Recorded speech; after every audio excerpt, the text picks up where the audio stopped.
My name is Alan McFarland. I am the Associate Dean of Students here at NYU in the Office of the Dean of Students. I'm also, my pronouns are he and him. I'm also an alum of NYU, class of SPS 92, 95, and graduate degree in 97 from Steinhardt. And I'm not too ashamed of showing my years, I know. I got to get used to that. The other thing is I also wanted to welcome you all and welcome back for Alumni Family Weekend. Come on, let me hear it.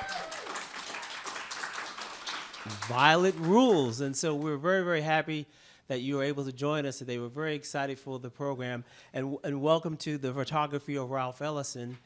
Did you know that this year marks the 7th anniversary of The Invisible Man winning the National Book Award?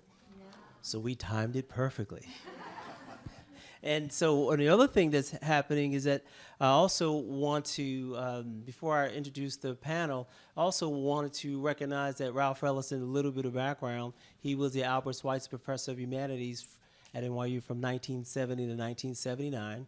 He taught many courses. One of the courses happens to be the American Vernacular of Symbolic Action. We just had a panel prior to this one where we had Don Katz, the founder of Audible Books, talking about his reflections of being a student of Ralph Ellison. We found out that Ralph Ellison was really tough in the classroom, among other things, very inspirational. The other thing is that we are thrilled to also announce the fact that we just actually installed an exhibition of the Ralph Ellison photographs, which is published. We hear more about that later, but they're in the Kimmel windows right now. So please, we would love for you to take a look at the photographs. There is some scaffolding there, but that's coming down, but it will not take away from the impact that those photographs that you will have. I certainly want to thank the curators and partners, Pamela Jean Tennant from Kimmel Windows, NYU Art, and our panelists. Thank you. Let's give her a round of applause, everybody. As well as our panelist curators, John F. Callahan, literary executor of Ralph Ellison. Round of applause, John. As well as Michal Raz-Russo, programs director of the Gordon Parks Foundation, as well as one of the curators. And so you all, and I didn't forget you, Mike. I got you. I'm setting you up. And so you all have their bios in front of you. That's the program. And so I'm not going to read them. What I'm going to share with you, I'm going to add value to the bios and tell you what you don't know about of our panelists. First, Michal Raz-Russo I first learned about her from an installation at the Art Institute in Chicago, where there was an exhibition on Ralph Ellison and Gordon Parks. I was there. I got the book. I spent the entire day there. Some folks who know me that I'm an admitted Ellisonian, and I wrote Michal an email back then saying I love the essay, and to my good fortune, we've been staying in touch ever since. And please get that book, Gordon Parks and Ralph Ellison in Harlem, 2016. And so I also want to welcome Michael B. Gillespie, professor. Yes, give him a round of applause. He is the Martin Scorsese Professor of Cinema Studies. So I reached out to colleagues and said, we need a fantastic moderator for the program. And I got and I spoke to University Professor Deborah Willis. Deborah Willis, though you know of her work, she is renowned, she's iconic, and the first person she said was, you need to reach out to Professor Michael B. Gillespie. So Michael B. Gillespie is here. Just give him a round of applause for that. And last but not least, Professor John Callahan. So John and I met him, I think we first met at the launch of the selected letters for Ralph Ellison at the Schomburg in Harlem. And I walked up to him, and we had a great conversation, and we've been in touch ever since. I have, and I think we all have a story about how Invisible Man is important to us. I certainly would love for you all to reflect on that. But I also want to say one last thing before we launch into the conversation. In the words of Ralph Ellison's best friend, Kenneth Burke, I believe, well, he was a great friend of Ralph Ellison. Ralph Ellison actually invited him to actually speak here at NYU. And Ralph Ellison, I think, was also very inspired by not only the course about the American vernacular of symbolic action, but I believe that Kenneth Burke was also instrumental because of Kenneth Burke's book, which is Language as Symbolic Action. So there's some connectors there. And so in one of the essays that I was looking through, oh no, this made me think about Kenneth Burke. Yes, here's the quote from Kenneth Burke. I think you'll find it interesting in the context of our conversation today. Language is the equipment for living. So we have this fantastic panel here, and the question that I'm asking myself right now is how the photograph is equipment for Ralph Ellison. We're going to find out. And so please join me in welcoming our panel. Please come on up and have a seat. All right, and turn it over to Michael B. Gillespie. Oh, yeah. Okay. Yep. Okay. So I think I'm gonna prattle a little bit, and then we're gonna hopefully move into looking at the photographs, and then we will have this conversation. So as someone who actually graduated from NYU, it's really lovely to actually have, I didn't feel the Ellisonian shadow as much as when I was a student here, so I'm glad to feel it now. Please get this book. John and Michal have done an amazing job. And I'm just going to briefly read some thoughts that came to mind thinking about this occasion, and as always, thinking about Ralph Ellison. So, a detailing, an archiving, an anchoring, the life of an artist, the life of a technological tinkerer, a craft that resembles a devotion. These were some of my initial thoughts as I pored over Ralph Ellison's photography, or more precisely, let the photographs pour over me. As Adam Bradley notes, Ellison's photographs can be appreciably broken down into 4 strains: documentary, portraiture, snapshots of his life or quotidian still lifes, and finally the abstract. But in many ways, I go back to Deborah Willis, who has written, quote, "Photography is empowering for both those in front of and those behind the camera. And the photographic image represents a transformative experience. The ordinary and ephemeral becomes exceptional and permanent," end quote.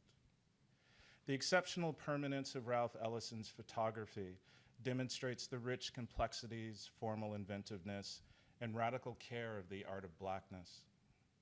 In this way, his photographic practice resonated a great deal with much of the vast commentary he offered on the arts.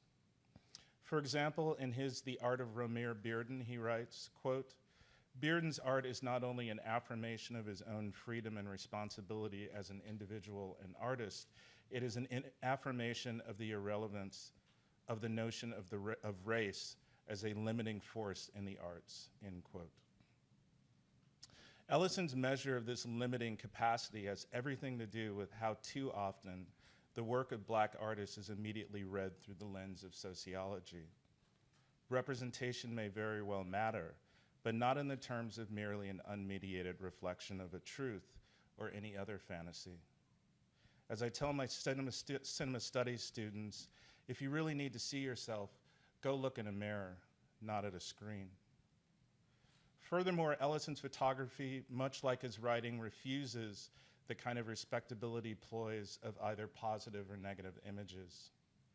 Instead, to sit with the vast archive of Ellison's photography is to understand the styles, modes, textures, and irreconcilabilities of blackness as a form, craft, and cultural production. As someone who was an English major out of Morehouse College, and subsequently a failed writer of the great American novel, I continue to feel generatively complicated and inspired by Ralph Ellison's writing. These feelings have been amplified by the opportunity to explore his visual art as a distinct element of his artistic practice a distinct element of his multitudes. Thank you. Yeah, I first met the Ellisons in 1978, and it was one of those American stories. It's a kind of unlikely, likely American story, and became an American friendship that is equally unlikely and likely and wonderful, wonderful. And you know, I wrote an essay about Ralph Ellison in 1977, and it's one of those essays. As most of you know, and I know Michal and Michael know, most of the time that we publish something, when we send it out and we know it's going to be published, we're very happy. And then comes the reckoning. It's in cold print, and they send it to you, and you look at it, and you're basically pleased, and hell, you've been published, you're in the world to some extent, and yet there's always some stuff that you wish you'd go. I always wish, except for one time, that I'd taken another 2 weeks, gone over it once more. And in the case of Ellison, the essay I wrote on Ellison, it was accepted as a draft, and I worked the whole damn summer on the essay, and it came back, and I read it, and I didn't know who the hell wrote it. You know, I didn't. And I tried to find some things wrong with it, and this was how feeble I guess I was. I couldn't. So I decided to find Mr. Ellison's address, and I sent him the piece, and then you do something that's strange, and you rub your hands together, let's go. Go on. Now it's what's next, man. But it wasn't all. 5 weeks later, I got back a 2-page single-space letter from Ralph Ellison about the essay, and his letter was really the beginning of our friendship. It was a fantastic letter, and the best line in the letter, there were many, but the best and my favorite was his closing comment. If you're ever in New York and have the time, Mrs. Ellison and I would have loved to meet you. You know, what the hell? So, you know, they're just the unexpected joys of this life. You know, what can I say? So I went in May of '78 to see them, and that's when I met the Ellisons and Ralph Ellison, and we can talk about photography, I guess, is a metonymy for Ralph Ellison, because I got in and we all hit it off. It was a three-cornered friendship from the start all the way to the end. And in any case, so I got there and we began, and Ellison put me through my paces, and I got there, and they were always comfortable. Ellison's are comfortable now, once again. Callahan wasn't, but it took me a while. Anyway, so there was a point when Ralph took out this photograph of, he was escorting Fanny upstairs in the White House, in Lyndon Johnson's White House. And it was a stunning photograph, but that's when I first knew Fanny. I said, man, whatever you do, don't take this woman for granted. Because there used to be a kind of saying among people in the Ellison circle that Ralph Ellison didn't suffer fools gladly. And, you know, that's a cliche. But the more I saw with Fanny didn't suffer fools at all. You know? So she wanted Ralph. She was delighted when Ralph was going to show this picture, and she said yes. And Ralph said, "Isn't it a good, fine photograph?" Yes, it was. And Fanny said, "Yeah, but Ralph, you should show John the photograph of me you took, because that was really me. You really got me." And that was, in terms of what we're doing this afternoon, that was really amazing, because she was right. You can see, and maybe at this point I would talk about this amazing photograph. It's one of the 13, and actually Alan made a very interesting comment when he said, "Man, well, we're going to find out about Ralph Ellison a little bit by looking at these things." And if that ain't a draft of Todd Clifton, I don't know if there is one. And this is done in '48. You know, so you got Ralph Ellison, you know, working his heart out to write Invisible Man, and eventually doing it, but along the way he's snapping pictures, taking pictures, and that's one of them. And it's an incredible picture, it seems to me, if you think about African Americans in Harlem over the years, indeed in the 1940s, okay? Here's this guy, and he's a dude, but there's a mournful quality about him, a sadness about him in all his togs. He's snappily dressed, but you know, Ralph got what he was carrying around in his head.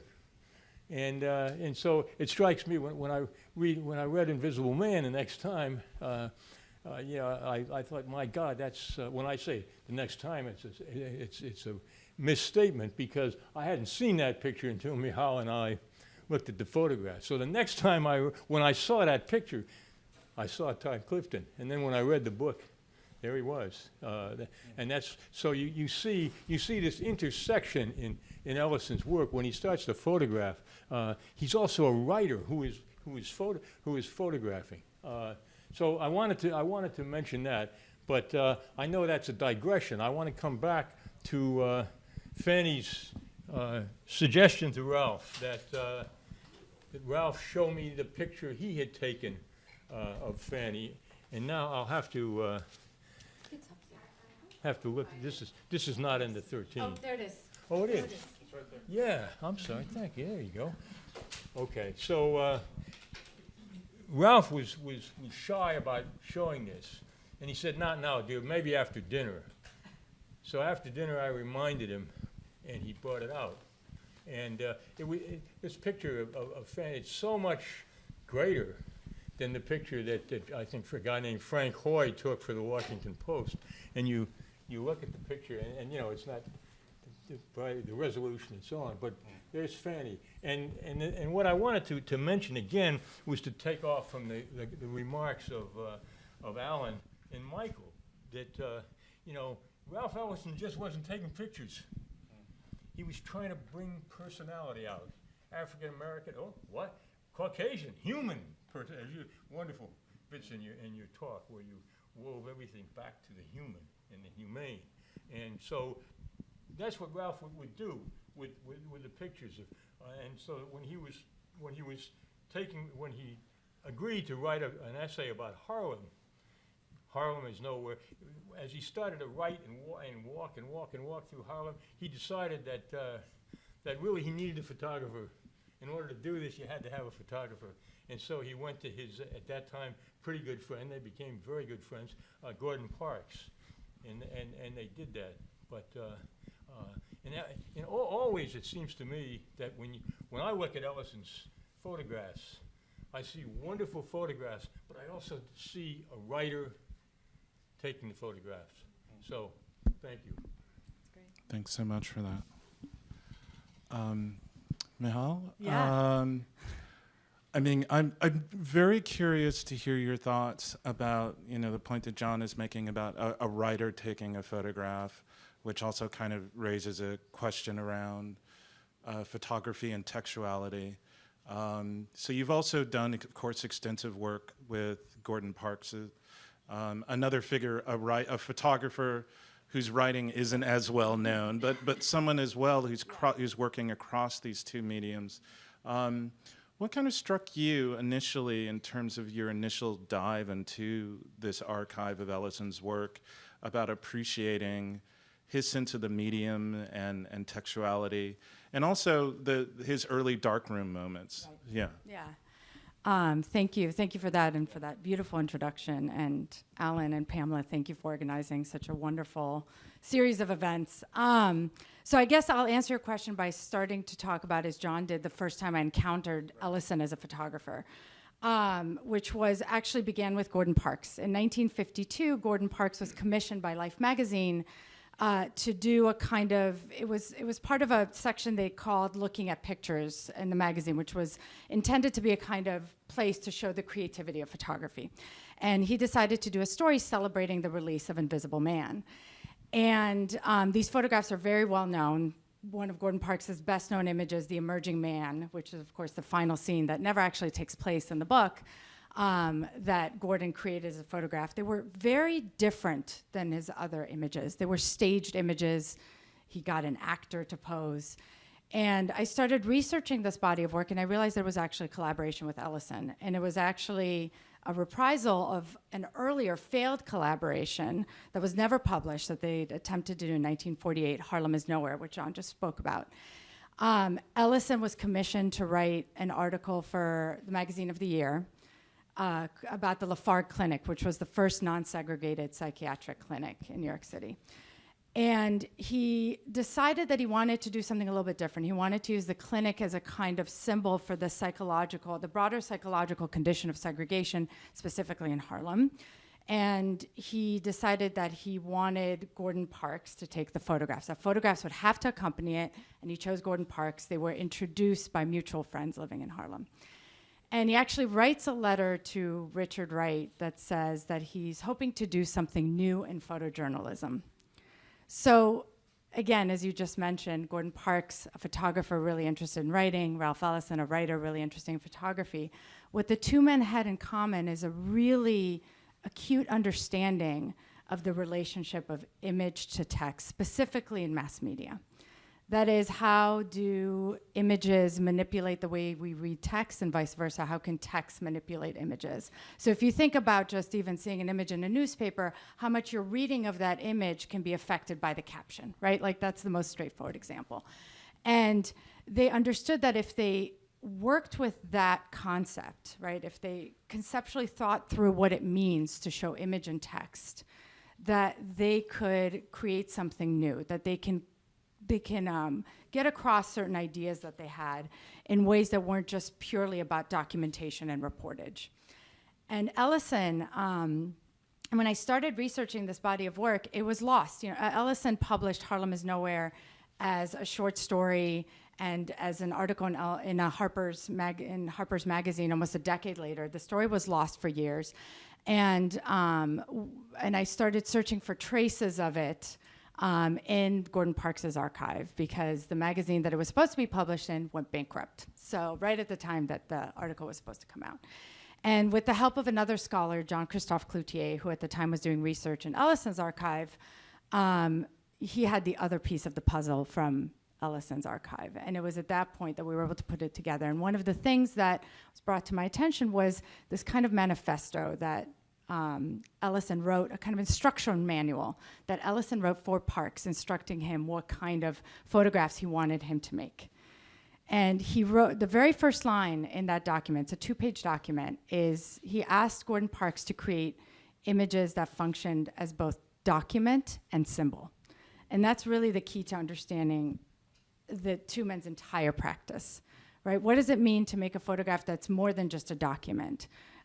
You know, how can we play with our perception? How can we be aware of what we bring to it as artists, how people might interpret those works, and so on.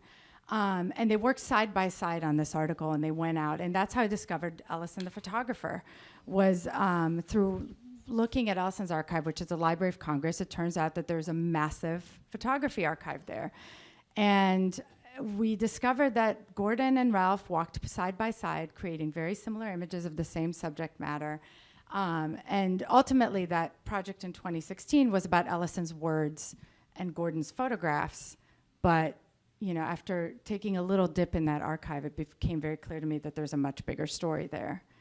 And so, you know, for Ellison, photography was, you know, as you described earlier in your remarks, it was a hobby. It was a source of income for a very short period, you know, where he was trying to make extra money as a writer.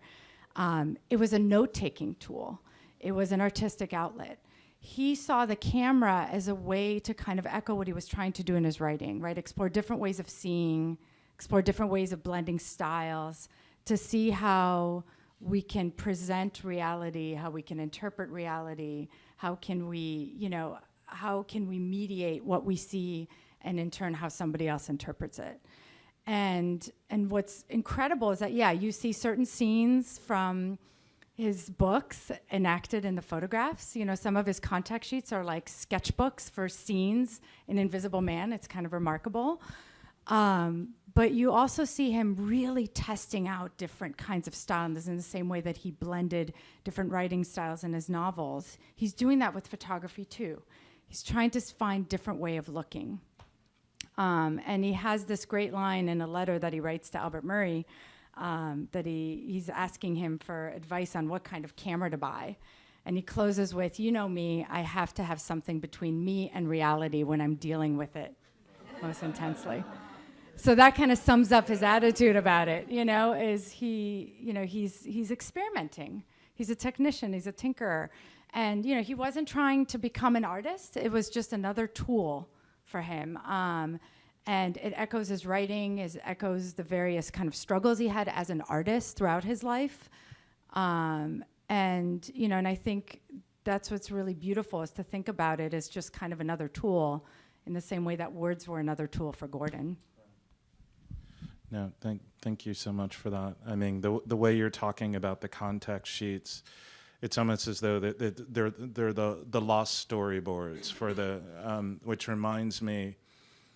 I mean, it was exciting, but it also made me feel nightmarish. That moment when it was circulating that Denzel Washington had bought the rights to Invisible Man, in the sense of, well, how can Denzel Washington do the Invisible Man? Because it's such a character who has such a very deep illegibility and anonymity. I mean, does Denzel actually play characters? That's not a knock on Denzel, but it's always Denzel, right? So I'm curious about both of your thoughts about what happens as he has his own darkroom practice. But then eventually then he moves to 35 millimeter, and then just the strong proliferation of the Polaroids at the end. What kind of thoughts do you have then, in terms of the point that you raised about photography being a tool to give him access to expanding his writing? What do we do with the Polaroids in that sense? I think it's important in that sense to also note that he was fascinated with technology, and John can speak to that quite a bit. He repaired and built audio equipment early on in his career. He was always fascinated with technology. He used one of the very first word processing computers to write his second novel. So photography fit right in with that, right? He was like the definition of a photo nerd, right? Completely into equipment. And there's so many letters that he writes where he's just nerding out over the latest cameras that come out and all of that. And he had a darkroom in his home, and that was another way of experimenting. And later in life, he picks up a Polaroid camera. And there's a really interesting parallel here between him and several other photographers, Robert Frank, Andre Cortege, very famously, who lived right around here, who late in life, when he could no longer go out in the streets or process his own film or take pictures, he started taking Polaroids in his home. And this is almost exactly the same time that Ellison does the same thing. He just starts obsessively photographing using the Polaroid camera in his home. And to me, that's a kind of, the immediacy of the Polaroid, right? You take a picture, you can immediately see what comes out, but at the same time, you don't really know what it's gonna come out like, right? You aim the camera at something and you don't know, you can't really control the exposure, the viewfinder's a little off. So I think for him, it was another way of kind of translating his own frustration and his own struggles with his second novel and the way that he was writing and rewriting and trying to reinterpret and figure it out. And the Polaroid echoes that kind of frustration. He becomes almost compulsive about it, photographing the same things over and over and over again, trying out slightly different angles, slightly different lighting. So again, there's a lot of parallels that you find in just knowing how he went about his writing process. It's another way of experimenting. It's a mediator, right? If I try a different camera, what does this look like? If I try another kind of film, if I photograph it in the darkroom versus taking it to a lab, what does it look like? What's the most appropriate way to think, to echo the mood that I'm in, whatever it is. And the Polaroids kind of become nostalgic in that way, and also an expression of, I think, some level of just, frustration and thinking through, and revision, the kind of revision he had in his writing expressed through his photography. Yeah, that's terrific, Michal. Very, very smart, and I want to think about it some more.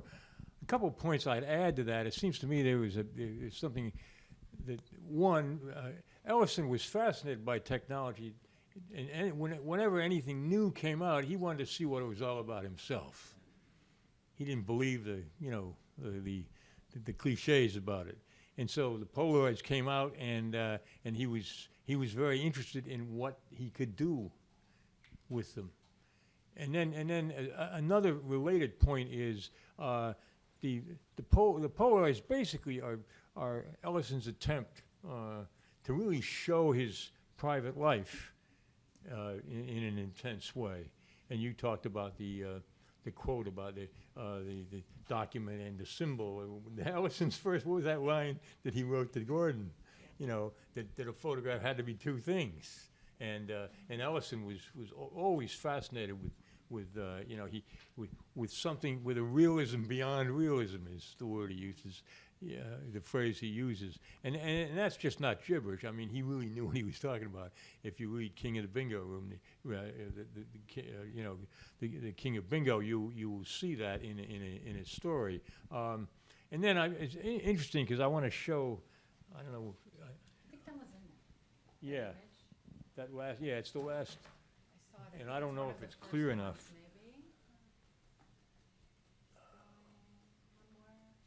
There it is. Yeah, there's this one.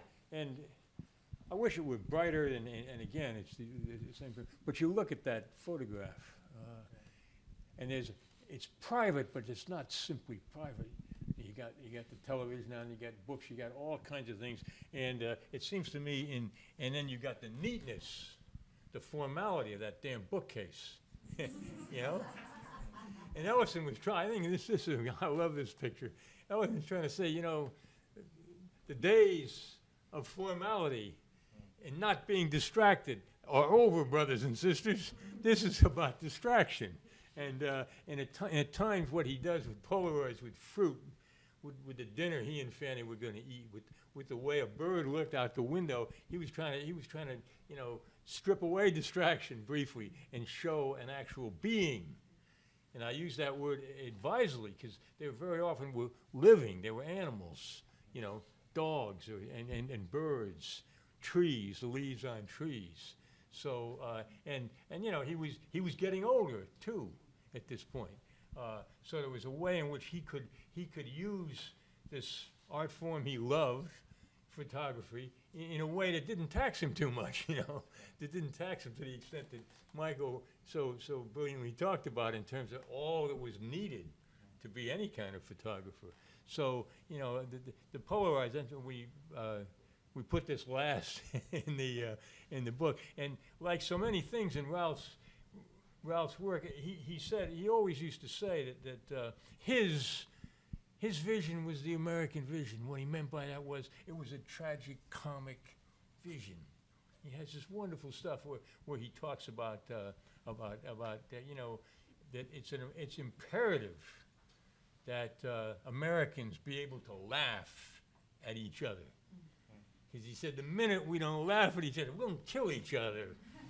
And, you know, it's not just a little riff to the Civil War. It is that. But if you think about American experience as it's beginning to do more and more often to the tipping point, that's everyday life. And again, that's something that Ralph believes strongly. So you see a lot of wonderful comedy in these Polaroids. Oh, Yeah, that's a very good point.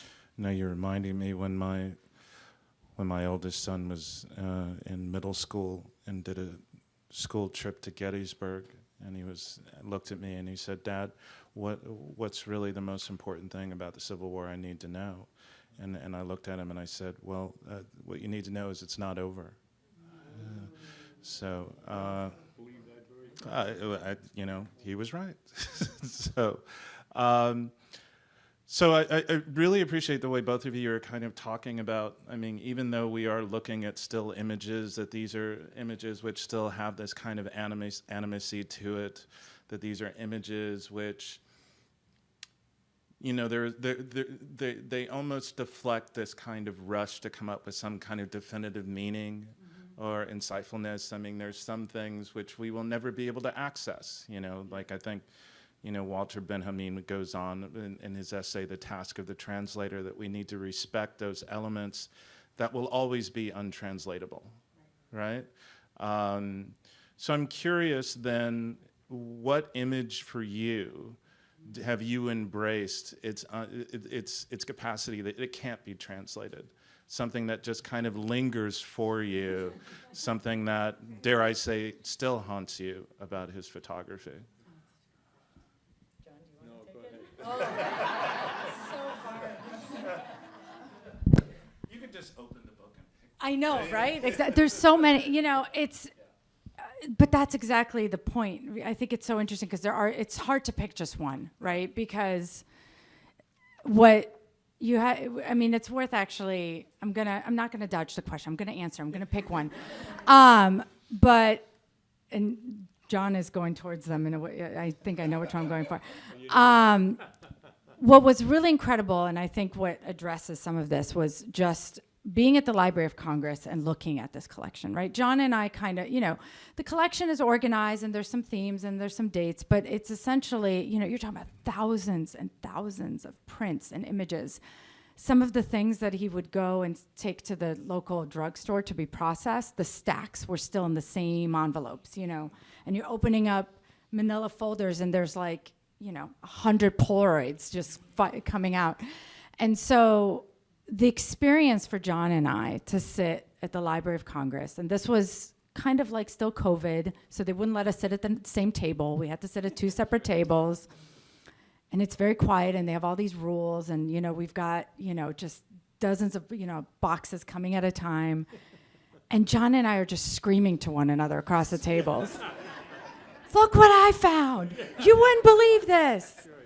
Come look at this, I think this is Langston Hughes, or I think this is Richard Wright, and oh my God, this photograph of Fanny.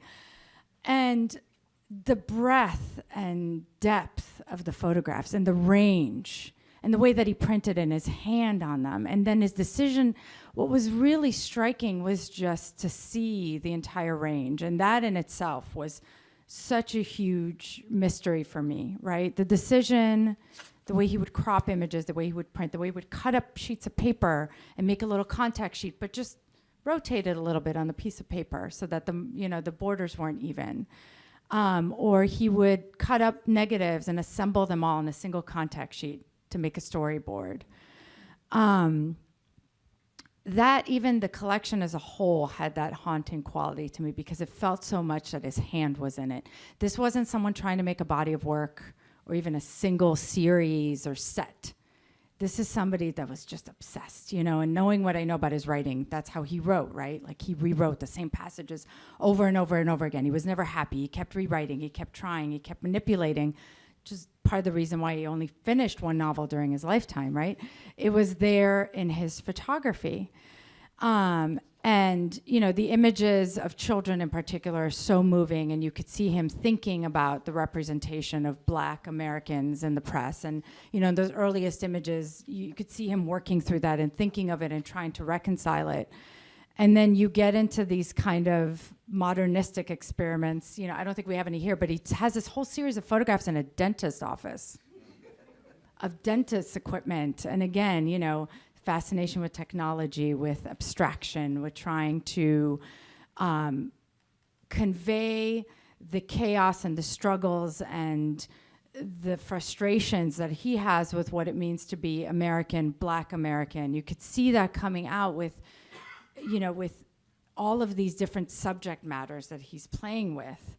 That for me was just a revelation, because I think also as a photography historian, and particularly in this period, you get so used to seeing certain images made by Black photographers or of Black life.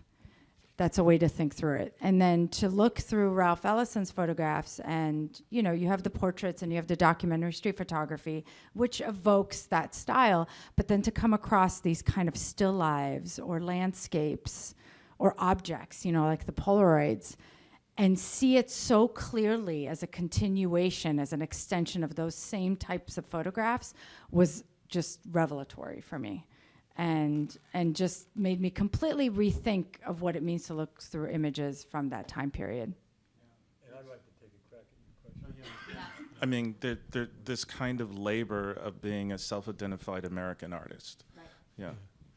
I mean, the thing that one of the things that you use wonderful language when you say, how do you come up short? How is there a point? Are there pictures in here that almost stop your heart? For me, they're the pictures of the children of Harlem. Unbelievable. Here's one. Here, it's up on the screen, John. Oh, this page. Yep. In the middle. Yeah, again, you just see, I mean, again, this is Harlem in the 40s. The curiosity, the wonderful curiosity in that boy's face. Look what I got. This, the whole sense, it's just amazing. And also, he did that with other, is there the picture of the guys, the 6 black guys with hats? They're all wearing hats? Is that one here somewhere? Not that one. It's another one. That one's not in there. It didn't make it. Yeah, that's right. Well, I tried, guys with hats. I tried. Anyway. Men don't wear hats anymore, so yeah. It's Yeah. yeah. I mean, it's a. And I can hold. Here it is. Yeah, this one. Maybe we'll just hold it up. Yeah. See, it's an amazing photograph. 6 black men, and they got these hats. And I kept thinking, Jesus, does every one of them have a hat? I'm looking, and I said, yeah. And I realized the hats are faces, and the faces are hats in this picture. And then you see all the Congress that's going on with these guys.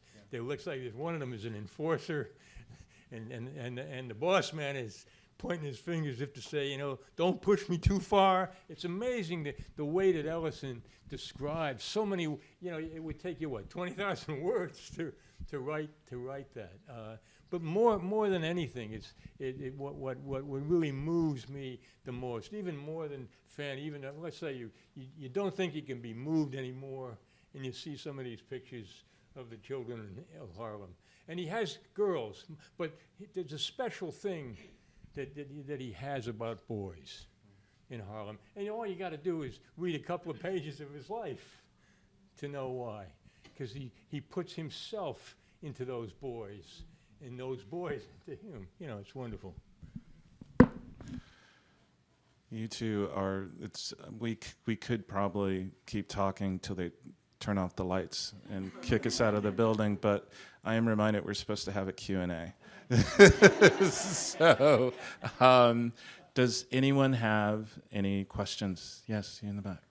I was just wondering, is there a reason why Ellison never named any of his photography pieces at all, why they're all untitled? Some of the photographs were named, but again, what you have to keep in mind is this wasn't a straightforward artistic practice for him. There were personal photographs. He never showed them during his lifetime. And so anytime there was a title was because he would scrawl something on the back or maybe, assign it more a description than a title. But the vast majority are just loose prints, in this archive that he never really touched. So we didn't even have dates. So that was, we had a lot of conversations about how to go about estimating dates, how to go about, titling. If there were titles, we only gave titles if he physically wrote something. We gave the names of individuals if we could identify who they were. And actually what you see here are the dates given at the Library of Congress prior to the research. So you could see a lot of them are 1940 to 1970. That doesn't help, right? So we were able to at least, get those dates more specific. But, he never thought about exhibiting them, so he never titled them. Do you think that was freeing for him in doing and making the photography, in that he didn't see it as a source of maybe income or become renowned in it the way he was trying to make more possibly to do with the written word? Sure, it's a question that can't be answered, of course, but it's a good question. That's why it's such a good question. It seems to me that Ralph Ellison was such a passionate human being, and he was such a brave human being about whatever the hell he tried, be it, novels, essays, photography, other things, that once he got into any practice of art, everything of him was there. Can I just add one more? Sure. And I just want to add one important note that you bring up. He briefly worked professionally as a photographer. So that's where the title of the book is from. It's actually taken from stationery he had made that said Ralph Ellison Photographer. And he took mostly portraits of fellow authors, so author portraits, some documentary things, there was like a car accident, there was some invoice for photographs of a car accident, copy work, so photographs of artworks for a couple of museums. So there was a very brief period where he worked professionally as a photographer, but what's interesting is how different those photographs are from the photographs that he clearly took for himself.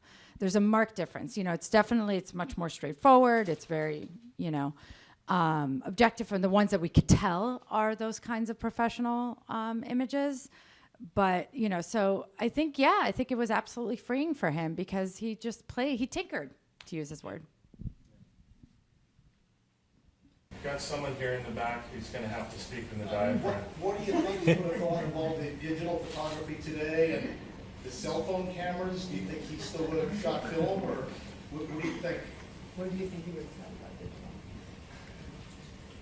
I think it would have changed it. I don't think he would have just accepted digital, the way we all, here we go. And surely it makes us take better pictures to a point. I think Ralph would have been fascinated with what happens at that point. Where can he take it?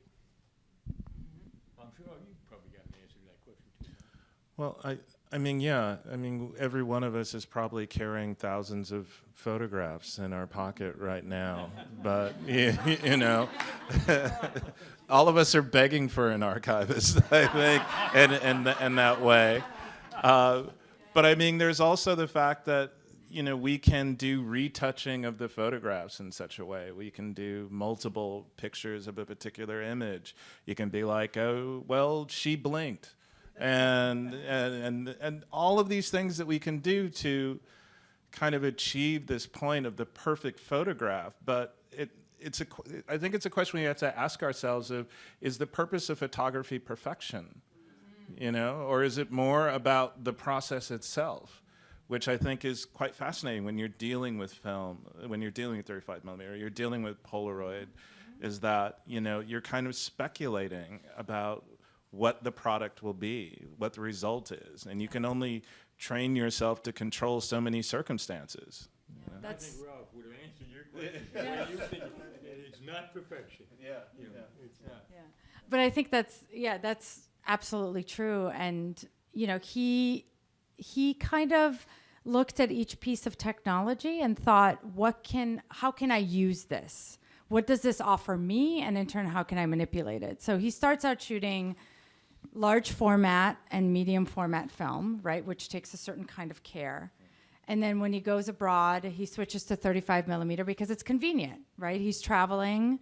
So he talks about this in his letters, that he's kind of forced to switch formats and play with this more kind of convenient format. And he breaks down his darkroom and he starts sending his film to the lab. Then he picks up the Polaroid camera, which all of a sudden you take out the darkroom altogether. So I think he would have taken a kind of similar conceptual step with digital, right? What is this offering me? And in turn, how can I use it? It'd be really interesting to see what he would have thought about Photoshop, right? He was editing enough. You're both so passionate about this subject. So what I want to know is, what was your artistic impetus to do Ellison? You could have chosen lots of artists, but what was your particular impetus to do him? What genre? Well, I guess I got to go back to the beginning, right? When I first read Invisible Man in college, and I was raised an Irish Catholic in New Haven. My grandfather and grandmother came from Ireland, and my dream was to try to, scuffle together enough money to go away to college. So I went to a college called Holy Cross for a while. And then one evening when I was, I should have been studying for my Tacitus exam, because I had barely a D, in the class. And I remember going there, I was just trying to find a way to avoid studying.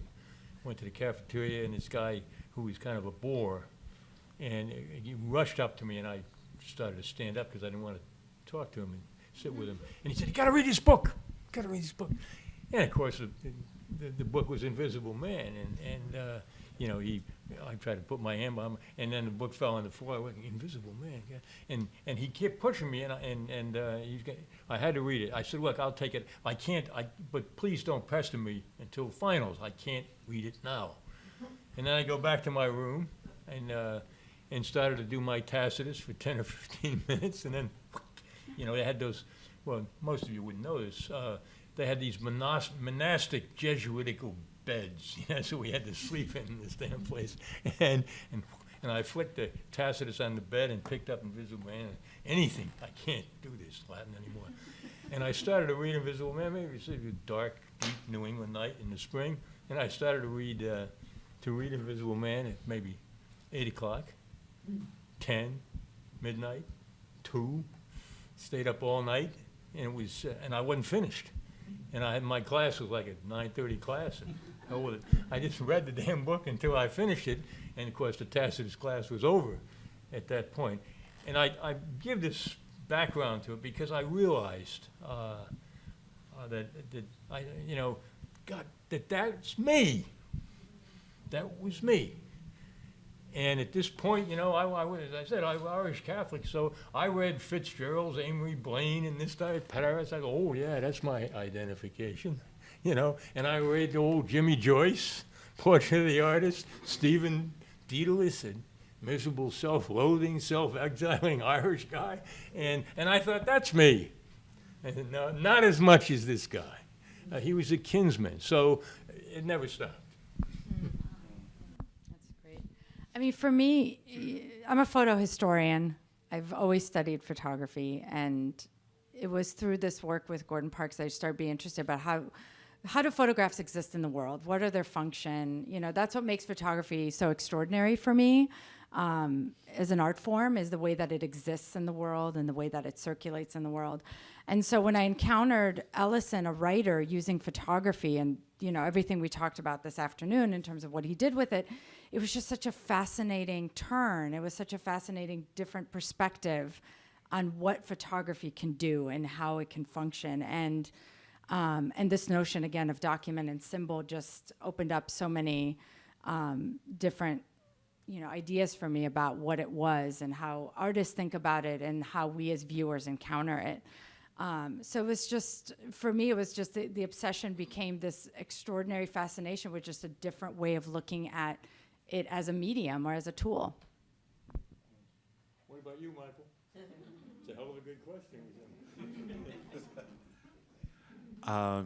Yeah, I remember reading Invisible Man as an undergraduate, and you know, I think initially what struck me was the incredible range, and still being kind of very terrified by that whole kind of factory moment, and that you know, still cycling around that, but also kind of understanding that it's the measure of ambition and talent.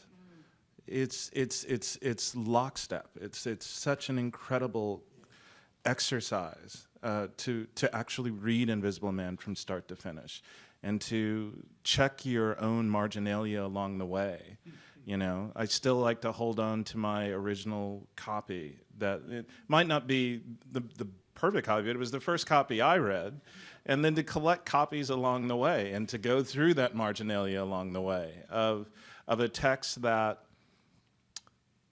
a text that will always be of its time. And that time is always now, and that time is always speaking to some measure of what a future can be. I mean, sense of presence. Yes, I mean, Invisible Man is with us at every moment of every day. Amen. Right. Boy, that's a hell of a good answer. Yeah, exactly. Yeah. Alan, maybe that's your cue. Do we have any more? You just gave us. Oh, there's another question? Any other questions? No, I'm sorry. Let me open Alan, please. Yeah. What goes you to? Oh, yeah, how did you fall I read Invisible Man, I believe it was my first year in the military. up getting a job at NYU. So Ralph Ellison taught.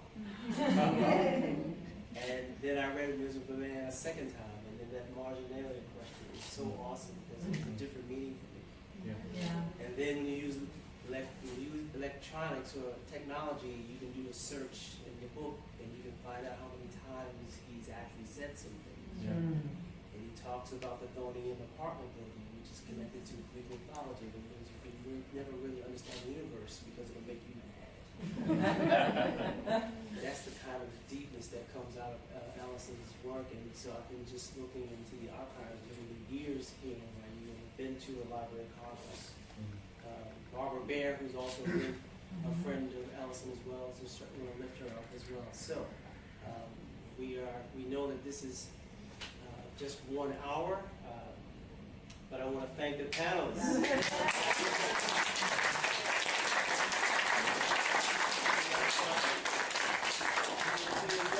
certainly want to thank the sponsors. We're talking about, and I want to get them all right, because you also know who was really responsible for this.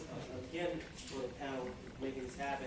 Certainly want to lift up NYU Art and the windows. Please look at the exhibition. NYU Steinhardt, the Office of the Dean of Students, the Center for Black Visual Culture, Deb Willis, and heartfelt gratitude to Gray Art Gallery NYU, and see the exhibition they'll be having in a couple of months. And I want to thank you all. You could have been doing a lot of things on this great summer day.